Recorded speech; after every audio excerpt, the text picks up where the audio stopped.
Describing Viva Piñata to anyone is a bit weird. Very brightly coloured garden simulator. A gardening game where you had to look after piñata characters or little cute animals in a garden and kind of like become friends with them and kind of farm in a way. The player attracts, befriends and keeps a host of papery creatures in their garden. It's just almost a garden of chaos that you have to try and corral and control in your own special way and customising it into your own image. It was a 6-page document that Tim Stamper had written. The story I always remember is he talked about a hawk moth that he found, a hummingbird hawk moth that he found in his garden. And he'd just seen it one day when he was out. It was lovely and sunny, shining on a flower, and this really strange creature was hovering above one of the flowers.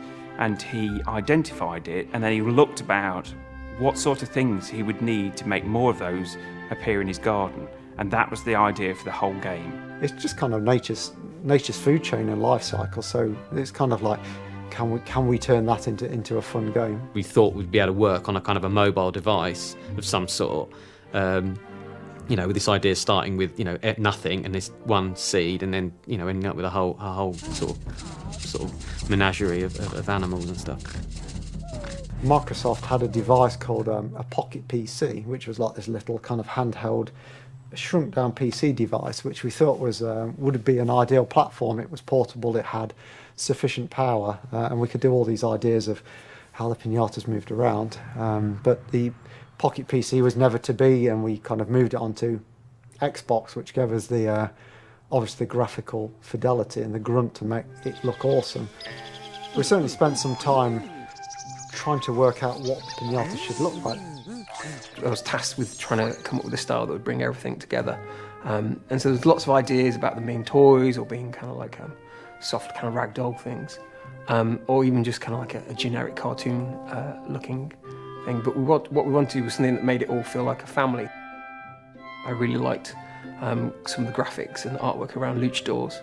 And so I got this whole kind of Mexican thing kind of bubbling in my head at the time, and then realised that if we turn these characters into piñatas, it would gel the entire world together. So the lizard is a piñata and the horse is a piñata, even though they're a different species and a different thing, it still kind of gelled it all together.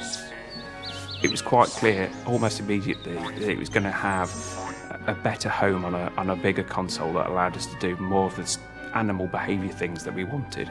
Because I think the first time I got my hands on it, it was still quite early. There was an awful lot of grass and there were some bunnies, which I always enjoy. But my residing memory of that was the fact that you could mate piñatas at that point to create their offspring, but the mating code wasn't exactly solid. We really, really wanted the idea that the animals behaved in a natural way, but we had to find ways for us to explain it to people that didn't just make us seem like we were filthy perverts. So what we came up with was the romance dance.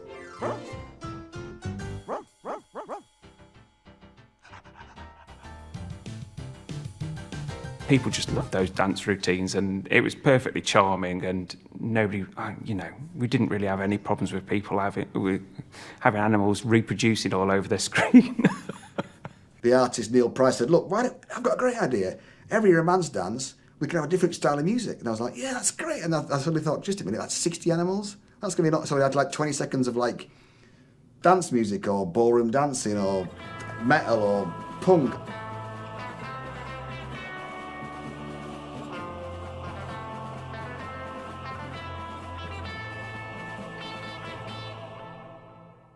I made tons of fun making the noises for the animals. Like I did tons of them, I can't even remember. 60 animals or something like that.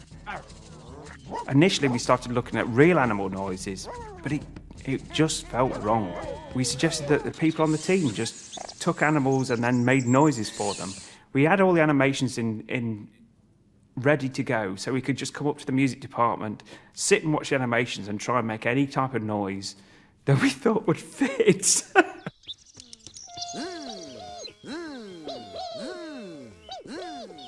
So after the first game, it was proposed that we were going to do a DS version of the game, which just seemed like insanity. It just seemed crazy to try and cram that huge game into such a small device. And we gave it to the team we had here, our internal handheld team, and we kind of forgot about it. And then a few months later, pretty much stuff was coming into the studio, and we were approving it, and it appeared, this version, this DS version of our enormous game that we'd struggled to get going on an Xbox 360 and get all the features we wanted, and they pretty much had it feature complete on a much smaller, much more reduced handheld.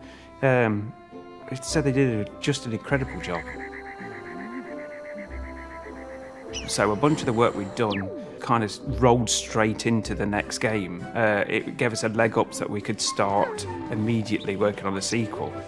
We had this big discussion about whether we should try and squeeze everything that we wanted into 6 months and create some DLC, or should we try and create some time, like give ourselves 18 months and create a full sequel.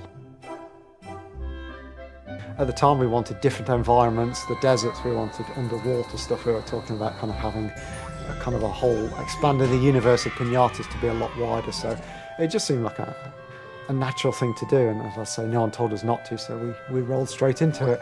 We want to carry on to make this the best that it can be. So I think Piñata 2 was pretty much driven out of developer passion. I'm really proud of the score. I'm writing the music that I'm really proud of it. I thought I did a good job on that one. Bedtime Story from Viva Piñata 2. It's on my website, that one. That was my favourite. It was the last piece that we recorded in Prague. It was a really emotional tearjerker for me, and that one has really always been my favourite track, I think. It still is still almost to this day. And I remember I had to go, the recording finished, and the guy said to me, you should go out to the orchestra, thank the orchestra, and I kind of went onto the podium and went, you know, you've all played so, and just burst into tears like that. There was all of these games over here, all kind of brown and green and blue, and then over here was like Piñata. It was like bright and lively and full of colours, and offered a very, very different type of game to what was available. People really took it to heart, and we got reports back of some really interesting things. People playing the game and then doing things in the real world that were to do with our game. And one of those was, and was fairly widely reported at the time, was a guy that proposed to his future wife through our game. And he organised a garden. He used the ring item that could be made inside the game, and he'd invited her to a match that they shared together. And he sent a crate, I think, over with the ring inside, and the message was a marriage proposal. The end result, really happy. I couldn't pick one thing that I thought, you know, was a favourite. It's just the whole thing was again another really great game to have made. The market's changed quite a lot now, where more different games and slightly more unusual games that seem to be far more accepted. So I think there's something to pick up in a package full of lots of rare games. I think it'll be well thought of, and it'll be a little gem of kind of oddness. I think people like Viva Piñata. It's a much deeper game than people think, because it had that cutesy rare bit on the top of it, but underneath it was pretty complicated. Hopefully there'll be people that have played it before will kind of rediscover the kind of charm that the garden had, but I think hopefully there'll be a kind of a new set of players that will kind of hopefully appreciate the kind of being in a really special world.